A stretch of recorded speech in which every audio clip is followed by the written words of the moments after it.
Assalamualaikum warahmatullahi wabarakatuh. Saya Zahratul Insya dari kelompok 4. Di sini saya akan mempresentasikan hasil dari makalah kelompok kami, yaitu Entrepreneurship dan Strategi Bisnis Islam.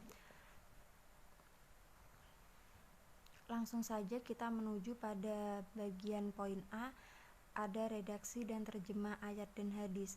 Yang pertama yaitu ada surat Al-Quraisy yang berbunyi Bismillahirrahmanirrahim, li'ila fi Quraisyin ila fihim rihlatas syita'i wasyaif falya'budu rabb hadzal bait alladzi at'amahum min ju'i wa amanahum min khauf, yang artinya karena kebiasaan orang-orang Quraisy, yaitu kebiasaan mereka bepergian pada musim dingin dan musim panas, maka hendaklah mereka itu menyembah Tuhan pemilik rumah ini, yaitu Ka'bah, yang telah memberi makanan kepada mereka untuk menghilangkan lapar dan mengamankan mereka dari ketakutan. Yang kedua yaitu ada surat Al-Hujurat ayat 10 yang berbunyi Bismillahirrahmanirrahim, innamal mu'minuna ikhwatun faslihu baina akhwaikum wattaqullaha la'alakum turhamun, yang artinya sesungguhnya orang-orang mukmin itu bersaudara, karena itu damaikanlah antara kedua saudaramu yang berselisih dan bertakwalah kepada Allah agar kamu mendapat rahmat. Selanjutnya yaitu ada hadis tentang entrepreneurship dan strategi bisnis Islam. Langsung saja artinya yaitu dari Asim bin Ubaidillah dari Salim dari bapaknya, dia berkata Rasulullah SAW telah bersabda, sesungguhnya Allah Subhanahu wa Ta'ala itu mencintai seorang mukmin yang berkarya atau bekerja keras. Dan di dalam riwayat Ibnu Abdan, pemuda yang berkarya atau bekerja keras. Ini hadis riwayat Baihaqi. Assalamualaikum warahmatullahi wabarakatuh. Perkenalkan, nama saya Samasa Fitri, NIM 1950210028. Di sini saya akan menjelaskan tentang makalah kelompok 4 yang bertema Entrepreneur dan Strategi Bisnis Islam. Saya akan menjelaskan tentang poin B, yaitu kata kunci ayat, hadis, dan maknanya. Ada beberapa hadis di sini, yaitu hadis yang pertama adalah tentang kecintaan Allah Subhanahu wa Ta'ala terhadap orang yang berkarya. Hadisnya adalah an asimu bani Ubaidillahi an Salim anna abihi qala Rasulullah sallallahu alaihi wasallam innallaha yuhibbul muwaminu muhatarif, yang artinya adalah dari Isim ibnu Ubaidillah dari Salim dari ayahnya. Ia berkata bahwa Rasulullah SAW bersabda, sesungguhnya Allah Subhanahu wa Ta'ala menyukai orang mukmin yang berkarya. Hadis riwayat Al-Baihaqi. Kandungan hadis yang pertama menjelaskan bahwa Allah Subhanahu wa Ta'ala lebih mencintai hamba-hambanya yang mukmin untuk berkarya atau bekerja keras. Atau contohnya, seseorang yang berwirausaha mempunyai jiwa untuk berkarya, dan biasanya mereka mempunyai karakter wirausahaan yang melekat pada dirinya. Hadis yang kedua adalah tentang keseimbangan hidup di dunia dan di akhirat. Hadisnya adalah Ansa bani maliki qala Rasulullah sallallahu alaihi wasallam laisa ya khairikum man taraka dunyahu la akhiratihi wala akhiratuhu lidunyahu hatan yuswibu minnahuma jami'an fa inna dunya latago ila lakhirati wala takaunu aga alan nasi, yang artinya adalah dari Anas bin Malik, ia berkata Rasulullah SAW bersabda, bukankah orang yang paling baik di antara kamu orang yang meninggalkan kepentingan untuk dunia, mengejar akhirat, atau meninggalkan akhirat, sehingga dapat memajukan keduanya. Sesungguhnya kedua dunia mengantarkan kamu menuju kehidupan akhirat. Janganlah kamu menjadi orang lain. Maknanya adalah dengan keseimbangan hidup di dunia dan di akhirat. Kehidupan yang baik ialah kehidupan seseorang yang mampu menyeimbangkan kehidupan dunia dan akhiratnya dengan menyadari bahwa kehidupan di dunia tidak abadi dan kekal hidup di akhirat hanyalah amal soleh yang dikerjakan selama hidup di dunia. Yang ketiga adalah hadis tentang Nabi Daud alaihissalam, yaitu makan dari usahanya sendiri.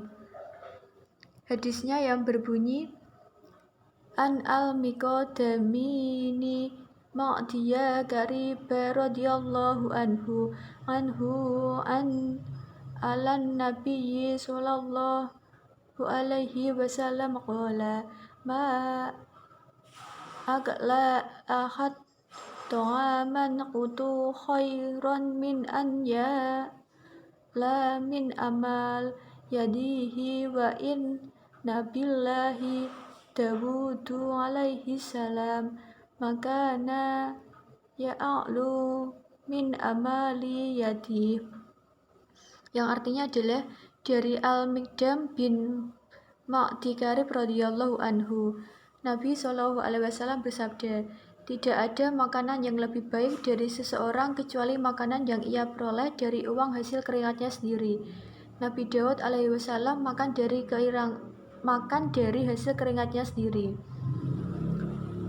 Di sini menjelaskan bahwa anjuran makan dari hasil usaha sendiri. Rasulullah SAW menganjurkan umatnya supaya berusaha memenuhi hajat hidup dengan jalan apapun menurut kemampuan, asal jalan yang ditempuh itu halal. Nabi Daud SAW sebagai nabi dan rasul juga seorang raja. Diceritakan dalam hadis Nabi SAW bahwa apa yang dimakan oleh Nabi Daud alaihissalam adalah jerih payahnya sendiri dengan bekerja yang menghasilkan sesuatu sehingga dapat memperoleh uang untuk kepentingan hidupnya sehari-hari. Assalamualaikum warahmatullahi wabarakatuh. Saya Fiska Firdiani NIM 1950210012 dari kelompok 4. Di sini saya akan menjelaskan materi kelompok 4 yang bagian C, yaitu Asbabun Nuzul surat Al-Quraish, An-Nisa ayat 29 dan Al-Hujurat ayat 10. Yang pertama yaitu Asbabun Nuzul surat Al-Quraish. Sebagian mufassirin menjelaskan surat Quraisy ini diturunkan Allah untuk mengingatkan orang-orang Quraisy akan nikmat-nikmat Allah. Ketika menjelaskan Asbabun Nuzul surat Al-Quraish, Syekh Wahbah Az-Zuhaili dalam tafsir Al-Munir mengetengahkan hadis yang juga dikutip Ibnu Katsir dalam tafsirnya dari Ummu Hani binti Abu Thalib bahwasanya Rasulullah SAW bersabda yang artinya, Allah memuliakan kaum Quraisy dengan tujuan hal, aku dari kalangan mereka, kenabian ada pada mereka, hijabah dan sikayah ada pada mereka, Allah menolong mereka dari pasukan gajah. Mereka menyembah Allah selama 10 tahun saat tidak ada kaum selain mereka yang menyembahnya. Dan Allah menurunkan satu surat di dalam Al-Quran yang berbicara mengenai mereka. Lalu Rasulullah membaca surat Quraisy. Hadis riwayat Baihaqi bin Hasan. Yang kedua yaitu Asbabun Nuzul surat An-Nisa ayat 29. Menurut riwayat Ibnu Jarir, ayat ini turun dikarenakan masyarakat Muslim Arab pada saat itu menemukan harta sesamanya dengan cara yang batil, mencari keuntungan dengan cara yang tidak sah, dan melakukan bermacam-macam tipu daya yang seakan-akan sesuai dengan hukum syariat. Misalnya sebagaimana digambarkan oleh Ibnu Abbas, menurut riwayat Ibnu Jarir, seorang membeli dari kawannya sehelai baju dengan syarat bila ia tidak menyukainya dapat mengembalikannya dengan tambahan 1 dirham di atas harga pembeliannya. Padahal seharusnya jual beli hendaklah dilakukan dengan rela dan suka sama suka, tanpa harus menipu sesama muslim. Yang ketiga yaitu Asbabun Nuzul surat Al-Hujurat ayat 10. Surat Al-Hujurat menjelaskan tentang berbagai macam persoalan. Salah satunya terdapat di ayat 10. Ayat ini menjelaskan sesuatu yang berkaitan dengan persatuan umat muslim. Dalam ayat ini bisa kita simpulkan bahwa umat muslim satu dengan yang lainnya merupakan saudara. Persaudaraan yang didasari oleh nilai-nilai keislaman dikenal dengan istilah ukhuwah Islamiyah. Persaudaraan sesama muslim merupakan persaudaraan yang dilandasi oleh keimanan serta persamaan akidah. Sedangkan ayat ini menegaskan bahwa setiap orang muslim itu bersaudara. Perselisihan di antara orang muslim tidak akan menyebabkan salah satunya keluar dari Islam. Mereka tetap saudara, sehingga persaudaraan akan menjadi kehidupan yang harmonis, saling menjaga perdamaian, diliputi oleh rasa kasih sayang dan sebagainya. Assalamualaikum warahmatullahi wabarakatuh. Nama saya Yunita Rahma Fauzia, NIM 035. Di sini saya akan menjelaskan tentang materi D, yaitu uraian ayat dan hadis serta korelasinya dengan ekonomi. Yang pertama, Quran Surat Al-Quraisy. Di sini dijelaskan bahwa kaum Quraisy pada musim dingin pergi ke negara Yaman, dan pada musim panas mereka pergi ke negara Syam dengan tujuan untuk berdagang di sana. Hasil dari dagang keuntungannya digunakan untuk keperluan hidup di kota Makkah dan berkhidmat kepada Baitullah. Pada ayat ketiga surat Al-Quraisy, Allah mengingatkan suatu suku Quraisy khususnya dan umat muslim pada umumnya agar selalu bersyukur atas rezeki yang telah diberikan oleh Allah. Mereka diperintahkan untuk beribadah kepada Allah Subhanahu wa taala. Mereka diperintahkan untuk mensyukuri nikmat dan juga rizki yang telah diberikan dengan cara memanfaatkannya. Contohnya itu seperti salah satu contoh dari bersyukur seperti halnya kita bersedekah, infak, menyantuni anak yatim, dan lain-lain. Yang kedua, Quran Surat An-Nisa ayat 29 dijelaskan bahwa larangan untuk saling memakan harta sesama dengan cara yang batil atau tidak benar. Contohnya itu seperti seperti mematikan usaha orang lain. Contohnya dengan cara memfitnah seseorang melakukan kecurangan, itu tidak diperbolehkan dalam Islam. Yang poin kedua, kita diperbolehkan untuk berdagang atas dasar suka sama suka. Yang poin ketiga, larangan untuk bunuh diri.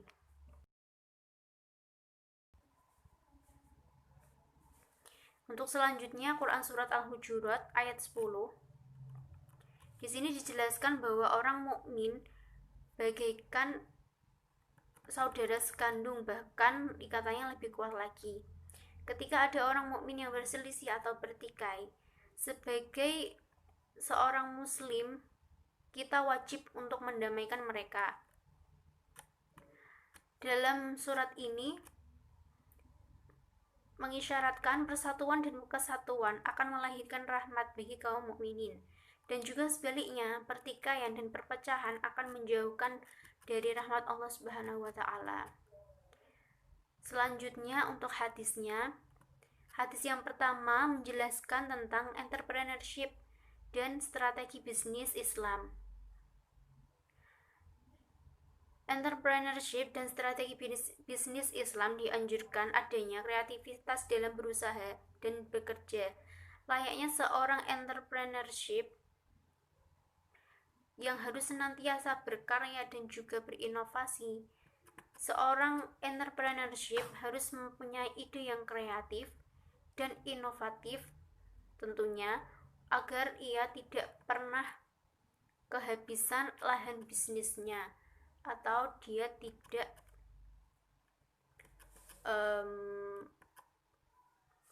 pernah atau yang dimaksud dengan dia dapat mengikuti perkembangan zaman. Untuk hadis yang kedua adalah etika dalam bekerja. Dengan adanya anjuran untuk bekerja, pastinya memiliki etika, ya. Menjadikan setiap umat Islam harus mencari pekerjaan sesuai dengan bakat dan juga kemampuan yang dimiliki, karena jalan mendapatkan pekerjaan bermacam-macam. Hal itu harus menjadi pegangan bagi setiap umat Islam dalam menjalani pekerjaan yang ia geluti.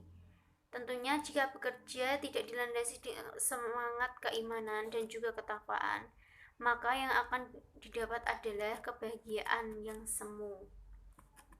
Yang ketiga, hadis yang ketiga menyatakan bahwa usaha yang paling baik adalah berbuat sesuatu atau melakukan sesuatu dengan tangannya sendiri tanpa berpangku tangan dengan orang lain. Salah satunya adalah dengan berwirausaha. Dengan berwirausaha, kita bisa meningkatkan kemampuan yang kita miliki dan bisa berkarya tanpa henti untuk menciptakan kreativitas dan juga inovasi-inovasi baru yang tentunya kita tidak perlu mengandalkan tangan orang lain untuk mendapatkan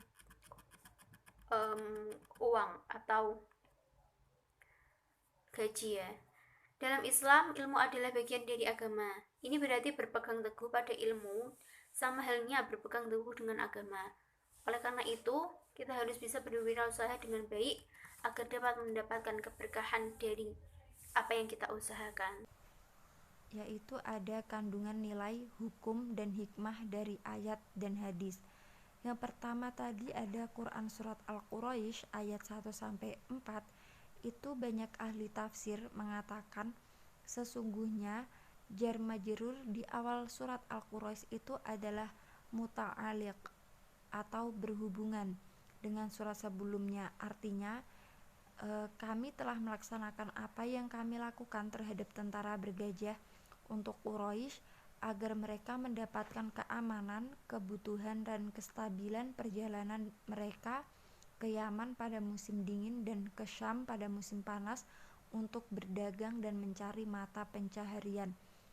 Lalu Allah Subhanahu wa taala itu membinasakan orang-orang yang hendak berbuat keburukan terhadap mereka dan mengagungkan tanah Al-Haram maksud saya. Serta itu penduduknya di hati bangsa Arab, sehingga bangsa Arab itu menghormati mereka dan tidak menghalanginya dalam perjalanan kemanapun yang mereka inginkan. Lalu Allah Subhanahu wa taala itu menghubungkan secara khusus ketuhanan ia dengan rumah itu Ka'bah dengan sebab keutamaan dan kemuliaannya, walau sebenarnya dia adalah Rabb segala sesuatu dan mengamankan mereka dari ketakutan. Artinya itu mengkaruniakan mereka keamanan dan kestabilan, maka seharusnya mereka itu mentauhidkan Allah Ta'ala dalam beribadah tanpa mempersekutukannya dan tidak menyembah selainnya. Dan hikmah dalam surat Al-Quraisy ini yaitu yang pertama, memperlihatkan pengaturan hikmah dan rahmat Allah Maha Suci Rabb yang Maha Bijaksana dan Maha Penyayang. Dan yang kedua itu ada penjelasan tentang keutamaan yang Allah berikan kepada kaum Quraisy dan nikmatnya kepada mereka dengan membinasakan tentara gajah dan menghalanginya masuk ke Mekah, serta keamanan dan keluasan rizki bagi kaum Quraisy. Semua nikmat itu menuntun mereka untuk bersyukur kepada sang pemberi nikmat yaitu Allah. Dan yang ketiga yaitu kewajiban beribadah kepada Allah saja dan meninggalkan ibadah kepada selainnya. Dan yang keempat ada kewajiban mensyukuri nikmat dengan cara memuji Allah dan membelanjakannya di jalan yang dia ridhoi. Dan yang kelima, pemberian Allah berupa makanan untuk menghilangkan lapar dan keamanan dari ketakutan. Yang keduanya adalah poros kehidupan. Yang kedua itu ada Quran surat An-Nisa ayat 29. Nah, masih dalam konteks penjelasan yang halal dan haram dari harta, kehormatan dan jiwa. Dan dalam ayat ini Allah menyeru kepada para hambanya yang beriman dengan gelar iman. Allah itu melarang mereka dari saling memakan harta mereka dengan cara yang batil, dengan cara pencurian, penipuan, judi, riba dan hal-hal yang mengarah kepadanya. Dari berbagai jumlah pengharaman yang lain, Allah itu berfirman, "Janganlah kalian memakan harta di antara kalian dengan cara batil, yaitu dengan diganti dengan yang baik atau kerelaan hati." Hikmah dalam surat An-Nisa ayat 29 ini yaitu haramnya harta seorang muslim saat diperoleh dengan mencuri, penipu, judi, ataupun riba. Yang kedua yaitu ada bolehnya berdagang dan anjuran untuk berdagang di dalam ayat di atas itu serta sebagai bentuk sanggahan terhadap orang-orang pandir dari kalangan sufi yang melarang orang bekerja dengan dalih tawakal. Selanjutnya ada ketetapan prinsip. Sesungguhnya jual beli berasaskan atas rasa sukarela dan prinsip jual beli masih dalam status khiyar selama belum terjadi perpisahan antara sang penjual dan pembeli. Dan yang terakhir itu haramnya seorang muslim untuk bunuh diri ataupun membunuh orang lain sesama muslim karena kaum muslimin adalah umat yang satu. Yang ketiga yaitu ada Quran surat Al-Hujurat ayat 10. Di sini menjelaskan orang-orang mukmin itu meskipun bukan saudara kandung, mereka itu terikat dengan persaudaraan iman, ukhuwah imaniyah, bagaikan saudara sekandung, bahkan ikatannya lebih kuat lagi.